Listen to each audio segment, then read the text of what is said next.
there's nothing more important than trying to contain the problem of global warming. And to do that, we cannot afford not to pay attention to agriculture.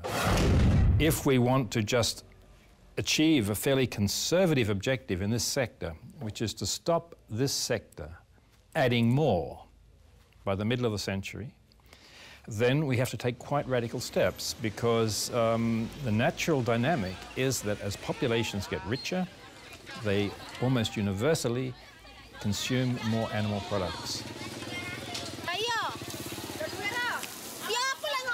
In the global context at the moment, this argument really, in a way, focuses on China, because China is the biggest increaser in meat consumption. It's doubling every 10 years. The population of pigs and chickens in China is doubling every 10 years. These are monogastric animals.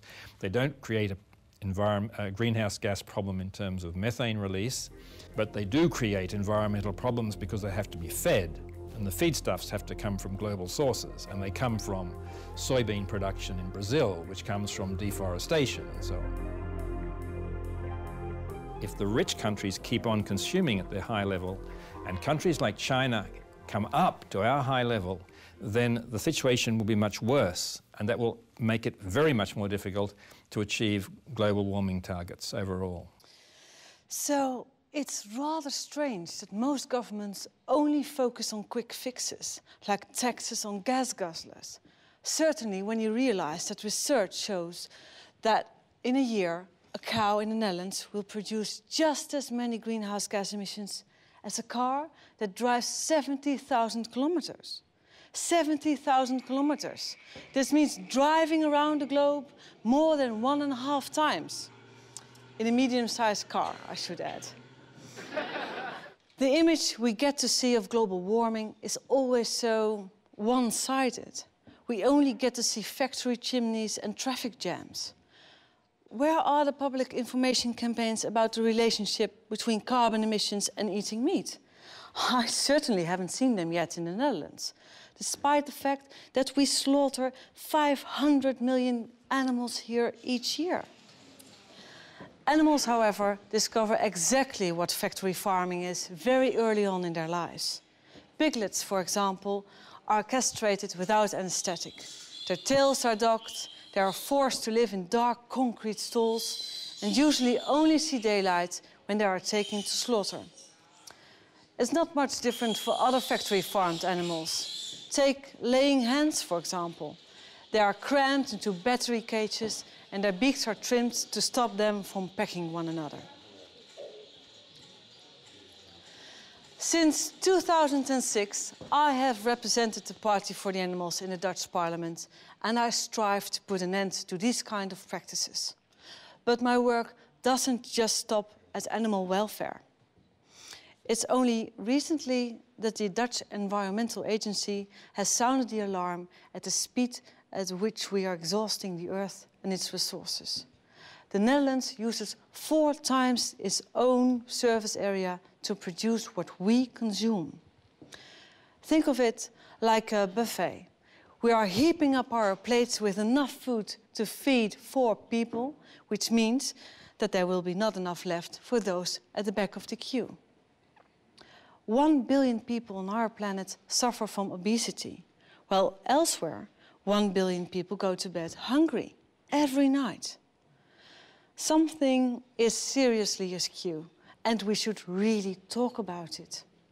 Right now, half of the total global wheat harvest is used as livestock feed to support our meat and dairy consumption.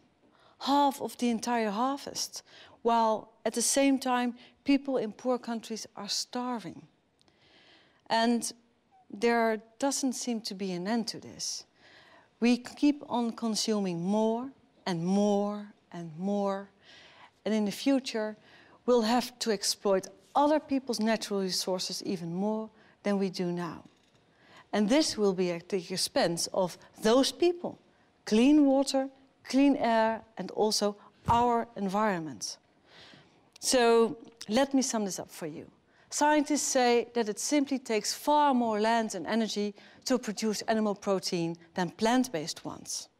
To produce animal products, you need up to 10 times as much land as needed to produce vegetable products. And this is due to the fact that all this land is needed to produce feed for these billions of farm animals. Films like An Inconvenient Truth have made a very important contribution to the debate on global warming. Yet the only cow that I saw on screen symbolized little else picture-perfect youth in Tennessee. In the whole Inconvenient Truth, not a single word was said about livestock farming or the impact of this polluting industry. Dr. Steinfeld, how is it possible that livestock doesn't play a role in the discussion about global warming? Well, I think that the fact is that in the climate change discussion, much of the focus is on carbon dioxide. And the carbon dioxide emissions, if you look at the livestock sector, only make up about 1/3 of the total greenhouse gas emissions. Nitrous oxides and methane don't come very strongly into the debate, but they are much more potent in terms of greenhouse gases than carbon dioxide, and they need to be factored in. But Al Gore didn't say one single word about the livestock industry in his documentary. What do you think? Didn't you miss the aspect as well? It is certainly missing. The entire aspect of food is missing. And I think everyone needs to know that food and agriculture contributes to climate change and has environmental impact. And one needs to make choices if one wants to be environmentally friendly that are in line with the environmental impact of producing various types of food. Well, I think he should have said something about it. Have you ever tried to convince him? Well, I'm not someone who knows Al Gore personally.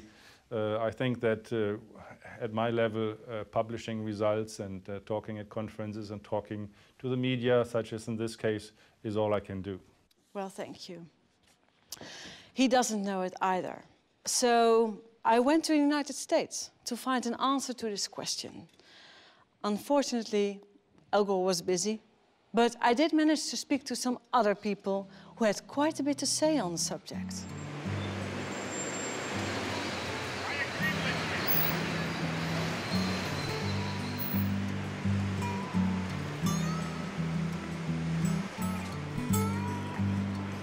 You look great. Hello. Hi. Some information? Thank you. Have a nice day. Hi. Hello. Hi. Hi. Hi, nice to meet you finally. Yeah. Yeah, you do such great work. Thank you. Thank you. Yeah. Having a good time. Yeah, what are you doing here? Well, we're out here trying to show people that if they're eating meat, they're engaging in the #1 most environmentally destructive behavior they could engage in. And showing people that rather than cars and trucks and SUVs, even rather than planes, meat is the #1 cause of global warming.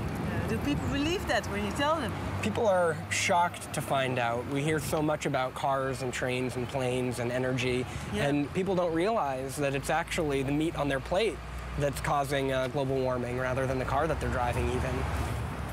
Get you some information here? Thank you. Thank you. How's it going?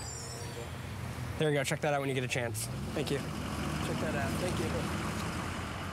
We use this catchy phrase, climate change. It's really just a way to grab attention and get people to look in our direction long enough for us to give them a leaflet and explain the issue.